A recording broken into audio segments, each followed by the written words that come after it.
বন্যায় বিভিন্ন জায়গায় বেশ কিছু ক্ষয়ক্ষতির দৃশ্য, ক্ষয়ক্ষতি এলাকার দৃশ্য আমরা তুলে ধরি আপনাদের কাছে। সাধারণত আমরা বলি যে এই সময়ের মধ্যে এই বিষয়গুলো বোধহয় প্রশাসন সরকারের গোচরে নেওয়া খুব দরকার। যে দৃশ্য আপনারা দেখছেন সেই দৃশ্যটি হচ্ছে চরিলাম ব্লকের অন্তর্গত দক্ষিণ চরিলাম গ্রাম পঞ্চায়েতের ২ নং ওয়ার্ড এলাকায় রাঙ্গাপানিয়া নদীর তীরবর্তী এলাকায় তাদের বাড়ি ছিল। সেই বাড়ি বন্যায় ভেঙে গেছে, বন্যার জলে সেই বাড়ি ভেঙে গেছে, বসতঘর ভেঙে গেছে বলে পরিবারের তরফে দাবি করা হয়। অল্পেতে রক্ষা পেয়েছিল গোটা পরিবারের সদস্যরা। পেশায় কলা বিক্রেতা ক্ষুদ্র ব্যবসায়ী রতন ঘোষ, তার একমাত্র মেয়ে অনিমা ঘোষ এবং স্ত্রী মণি ঘোষকে নিয়ে এই বাড়িতে থাকতেন। চরিলাম বাজারে তার ক্ষুদ্র ব্যবসা প্রতিষ্ঠানটি রয়েছে এবং সেই প্রতিষ্ঠানে থেকে যে রোজগার হয় সেই রোজগারের মাধ্যমে তিনি তার সংসার পরিচালনা করেন। সেদিক থেকে দক্ষিণ চরিলাম গ্রাম পঞ্চায়েতের ২ নং ওয়ার্ডের রাঙ্গাপানিয়া নদীর তীরবর্তী এলাকায় রতন ঘোষের যে ঘরটি ছিল সেই ঘরটি সম্প্রতি বন্যায় ভেঙে গেছে। তিনি প্রতিবেশী একজনের বাড়িতে আশ্রয় নিয়েছেন এবং সেখানেই থাকছেন আপাতত। বাড়িটি সংস্কার করা, ঘরটি সংস্কার করা কিংবা বলা যেতে পারে নতুনভাবে সেখানে ঘর তৈরি করার যে কাজ সেটা তিনি কিভাবে করবেন তা ভেবেই পাচ্ছেন না। আর্থিকভাবে বলা যেতে পারে দুর্বল, কিংবা বলা যেতে পারে ক্ষুদ্র ব্যবসার মধ্য দিয়ে তার জীবন এবং সংসার চলে। মেয়ের পড়াশোনা রয়েছে, মেয়ে দ্বাদশ শ্রেণীতে পড়ে বলে জানানো হয় এবং তার পাশাপাশি তিনি এও বলেছেন এই সময়ের মধ্যে ভীষণ রকম ক্ষতির সম্মুখীন হয়েছেন।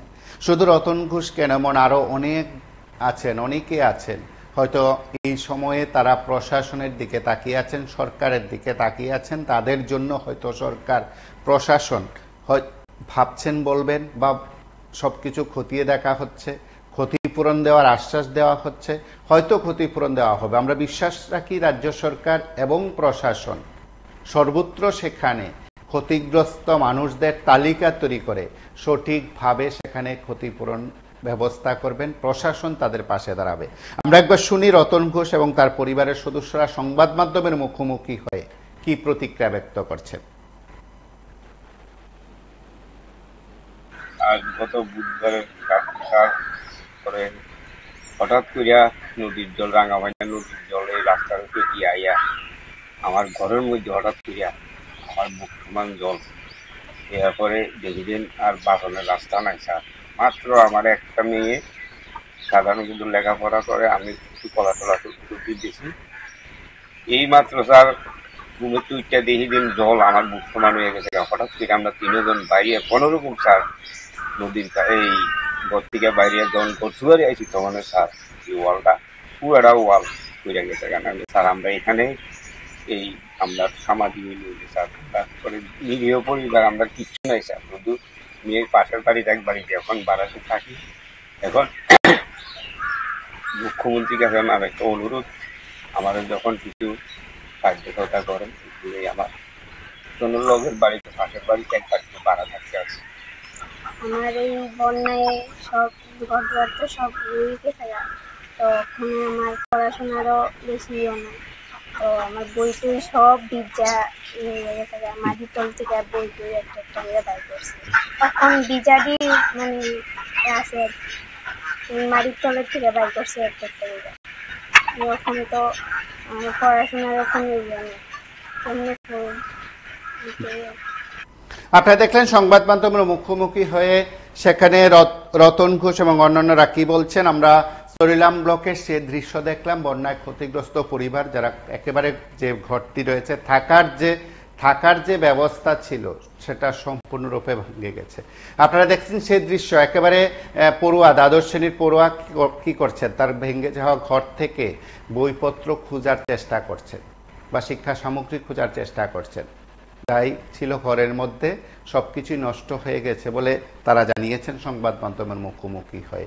এবং এই বর্ষার মরশুমে আরো বেশ কয়েকটি জায়গায় বা এই বর্ষার সময় বা বন্যার সময় বেশ কয়েকটি জায়গায় ব্যাপক ক্ষতি হয়েছে। স্কুল পড়ুয়া থেকে শুরু করে অনেকেই ক্ষতির সম্মুখীন হয়েছেন। তাদের প্রত্যেকের পাশে সরকার প্রশাসন দাঁড়াবে বলে আমরা বিশ্বাস করি। সেই পরিবারও সেই বিশ্বাস করে রতন ঘোষদের পাশে সরকার থাকবে, প্রশাসন থাকবে, তারাও আশাবাদী। তার পাশাপাশি আমরা আরো কয়েকটি দৃশ্য দেখি চরিলাম ব্লকের বিভিন্ন জায়গায় আপনারা দেখছেন সেই জলাশয় এবং সেই জলাশয়ে মাছ চাষ করা হতো। যেহেতু টানা বর্ষণ ছিল, বন্যা ছিল এবং সেই বন্যায় বলা যেতে পারে পুকুর সেখানে ভেসে যায় এবং তাতে করে জল চলে যাওয়ার ফলে পুকুরে থাকা মাছও সেখানে আর নেই এবং মাছ ব্যাপক ক্ষতির শিকার হয়েছেন মাছ চলে যাওয়ার কারণে। সে চাষিরা সংবাদ মাধ্যমের মুখোমুখি হয়ে কথা বলছেন। চরিলাম ব্লকের অন্তর্গত মৎস্য চাষী গৌতম ভৌমিক তিনি কথা বলছিলেন। রাঙ্গাপানিয়া নদীর জল তার 3টি বড় পুকুরকে ভাসিয়ে নেয় বলে রাঙ্গাপানি নদীর জল সেই পুকুরে যাওয়ার কারণে বা পুকুরে আসার কারণে সেখানে তার পুকুরে থাকা মাছ চলে যায় বলে তিনি সংবাদ মাধ্যমের মুখোমুখি হয়ে জানিয়েছেন। তার দাবি যে 4 লক্ষ টাকারও বেশি সেখানে মাছ চলে যায় বন্যার জলে এবং তাতে তার ব্যাপক ক্ষতি হয়েছে। আমরা শুধু চরিলাম ব্লক কেন, রাজ্যের একাধিক জায়গায় সেই দৃশ্য আমরা একাধিক জায়গায় সেই কথাগুলো আমরা অবশ্যই আপনাদের কাছে তুলে ধরবো এবং সংবাদ মাধ্যমের মুখোমুখি হয়ে গৌতম ভৌমিক কি বলছেন আমরা একবার শুনি। ফ্লাডটা যখন আইছে তখন বৃষ্টিটার পরে তো কিছুক্ষণ মানে ঘন্টা 2 ঘন্টা পরে জল বাড়তে শুরু করছে।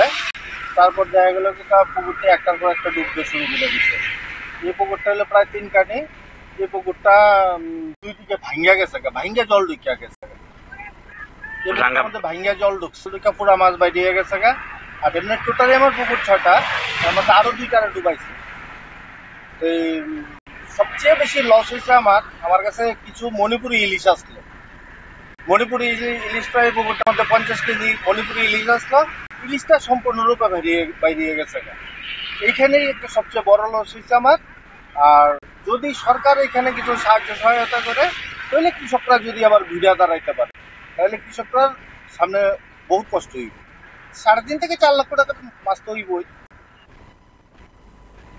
আপনারা শুনলেন সংবাদ মাধ্যমের মুখোমুখি হয়ে তারা কি বলছেন। রাজ্যের একাধিক জায়গা থেকে সেই কথাগুলো আমরা আপনাদের কাছে তুলে ধরি। রাজ্যের মৎস্য দপ্তর কিংবা প্রাণী সম্পদ বিকাশ দপ্তর কিংবা কৃষক কল্যাণ দপ্তর তারা হয়তো সেই দিক থেকে প্রতিনিধিরা মন্ত্রীরা বিভিন্ন জায়গার খোঁজ খবর নিচ্ছেন, ক্ষতিগ্রস্ত মানুষদের পাশে কিভাবে থাকা যায় তার ব্যবস্থা দেখছে। আপনারা জানেন বন্যায় ব্যাপক ক্ষতি হয়েছে, মানুষের বাড়িঘর ভেঙে গেছে এবং শুধু তাই নয়, যারা ক্ষুদ্র ব্যবসায়ী যারা আছেন, সামান্য রোজগার যাদের প্রতিদিন, তাদের কাছে বোধ হয় এই ভয়াবহ বন্যার পরিস্থিতি ভীষণ রকম ভাবে খারাপ প্রভাব ফেলেছে। সেদিক থেকে রাজ্যের একাধিক জায়গার বিষয়গুলো আমরা প্রায় প্রতিদিন আপনাদের কাছে তুলে ধরি, প্রায় প্রতিদিন আপনাদের কাছে বিভিন্ন জায়গার কথাগুলো তুলে ধরার চেষ্টা করি। আপনারা দেখছেন চরিলাম ব্লকের দুইটি জায়গার, সেখানে একদিকে মৎস্য চাষী, একদিকে অসহায় ক্ষুদ্র ব্যবসায়ী কিভাবে ক্ষতির শিকার হয়েছেন তারা তাদের বক্তব্য সরাসরি সংবাদ মাধ্যমের কাছে তুলে ধরেছেন। হয়তো এমন আরো অনেক হাজারো হাজারো মানুষ আছে সংবাদ মাধ্যমের কাছে তুলে ধরতে পারছেন না বা সংবাদ মাধ্যমের কাছে তুলে ধরার মতন তাদের এই সময়ের মধ্যে অবস্থা নেই। সেদিক থেকে প্রত্যেকের কাছে, ক্ষতিগ্রস্ত প্রত্যেকের কাছে প্রশাসন পৌঁছে যাবে বলে আমরা আশা করি। সরকার তাদের আর্থিক ব্যবস্থাপনার মাধ্যমে এই ক্ষতিগ্রস্ত মানুষদের পাশে দাঁড়াবে আন্তরিকতার সঙ্গে, সে বিশ্বাস রইল। আপনারা বিভিন্ন জায়গার খবরাখবরে নজর রাখবেন PB24 এর পর্দায়।